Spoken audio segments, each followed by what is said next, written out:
Hello guys, good morning. আজকে হলো শ্রাবণ মাসের তৃতীয় সোমবার। তো সকাল সকাল স্নান টান করে আমি আমার কাপড় টাপড় কেচে পুজোর সমস্ত কিছু আমি জোগাড় করে নিলাম, বাসন ধুয়ে, ফুল বেলপাতা, এবার প্রসাদ ফসাদও সব নিয়ে চলে এসেছি। সব কিছু আমি গুছিয়ে নিয়ে নিলাম, কারণ সব কিছু গুছিয়ে নেওয়াটাই আমার মধ্যে ভালো লাগে।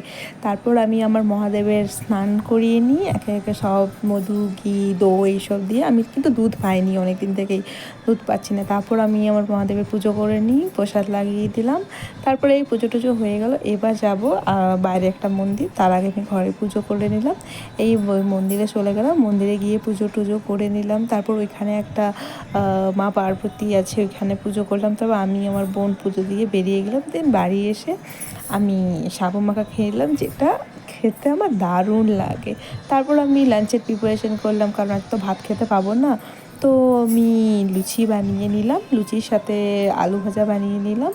তো এই যে আমি আলু ভাজাটা করে নিলাম, আমি নিজেই বানিয়ে নিলাম, মাকে আর কত জ্বালাবো বলো। দেন একে একে আলু ভাজা করে নিয়ে তারপর লুচিগুলো আমি ছেঁকে নিলাম। তো রাত্রে তো লুচিই খাবো, আর এটা রাতে দিনে দু টাইমই হয়ে যাবে। তো এই ছিল আমার লাঞ্চ।